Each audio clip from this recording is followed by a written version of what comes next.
বিভিন্ন সময়ে বিভিন্ন স্থানে বিভিন্নভাবে মুসলমানদের উপর অকথ্য অত্যাচার নির্যাতনের স্টিমুলার চলেছে।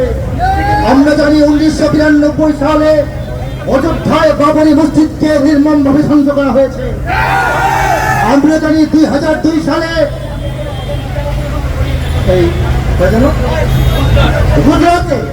গুজরাটে গণহত্যা এবং ধ্বংসযজ্ঞ চলেছে। আমরা জানি 2013 সালে ভারতের মুজফ্ফরাবাদে মুসলমানদের উপর নির্মম নির্যাতন চলেছে। আমরা জানি 2020 সালে দিল্লি জুড়ে মুসলমানদের উপর অত্যাচার নির্যাতন নিগ্রহ বঞ্চনা লাঞ্ছনা করা হয়েছে এবং মসজিদ সহ মুসলমানদের বিভিন্ন স্থাপত্য এবং পুরাকীর্তি ধ্বংস করা হয়েছে। সর্বশেষ বর্তমান সময়ে ভারতের পার্লামেন্টে ভারতব্যাপী প্রায় 40 লক্ষ একরের মতো মুসলিম সম্পত্তি জব্দ করার জন্য, এইগুলিকে আত্মসাৎ করার জন্য ওয়াকফ আইন সংশোধন বিল পাস করা হয়েছে। এটাকে আইনে পরিণত করার চক্রান্ত চালানো হচ্ছে। আমরা চাই এই ওয়াকফ আইন বিল শুধুমাত্র স্থগিত নয়, এটাকে বাতিল করতে হবে। আমরা চাই ভারতের অযোধ্যায় ঐতিহাসিক বাবরি মসজিদ আবারও পুনর্নির্মাণ করে দিতে হবে। আমরা চাই ভারতব্যাপী মুসলমানদের সমস্ত অধিকার, নাগরিক অধিকার, রাজনৈতিক অধিকার, সামাজিক অধিকার, সাংস্কৃতিক অধিকার, ধর্মীয় নিরাপত্তা, নিজ নিজ ধর্ম পালনের সম্পূর্ণ নিরাপত্তা নিশ্চিত করতে হবে। ধর্মান্ধ উগ্রবাদী সন্ত্রাসবাদীদের এই সব আচরণের বিরুদ্ধে আমাদের সুস্পষ্ট অবস্থান।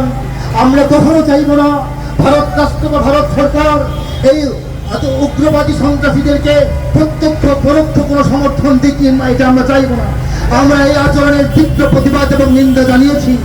আমরা আমাদের আজকের এই কর্মসূচি, অনবদ্য কর্মসূচি, অভূতপূর্ব কর্মসূচি, সঙ্গীত যাত্রা, প্রতিবাদের ভাষায় সংমার্চ নিয়ে এগিয়ে যাচ্ছি। আমরা প্রশাসনের নিয়মের বাইরে যেতে চাই না। আমরা আমাদের স্বদেশী প্রশাসনকে বিব্রত করতে চাই না। আমরা আমাদের রাষ্ট্রের উপর চাপ প্রয়োগ করতে চাই না। আমরা রাষ্ট্রকে ধন্যবাদ জানাচ্ছি। এই প্রথম বাংলাদেশের সরকারের পক্ষ থেকে, সরাসরি রাষ্ট্রের পক্ষ থেকে বাংলাদেশের নিজের মুখের ভাষায়, রাষ্ট্রের ভাষায় ভারতের সমস্ত মুসলমানদের নিরাপত্তা নিশ্চিত করার দাবি জানানো হয়েছে। আমরা সাধুবাদ জানাই এবং সরকারের প্রতি আমাদের উদাত্ত আহ্বান এবং আবেদন, সমস্ত রকমের আন্তর্জাতিক পরিমণ্ডলকে ব্যবহার করে, সমস্ত রকমের ডিপ্লোম্যাটিক ওয়েকে, ডিপ্লোম্যাটিক পলিসিকে ব্যবহার করে, সমস্ত রকমের রাজনৈতিক কূটনৈতিক ব্যবস্থা গ্রহণ করে ভারতের মুসলমানদের নিরাপত্তা নিশ্চিতের জন্য তারা সমস্ত রকমের কার্যক্রম হাতে নেবেন, এটা আমাদের প্রত্যাশা। বন্ধুগণ, আমরা স্লোগানে সঙ্গীতে রাজপথ মুখরিত করে এই পর্যন্ত এসেছি। আমরা আবারও আমাদের মুক্তাঙ্গনে ফিরে যাব।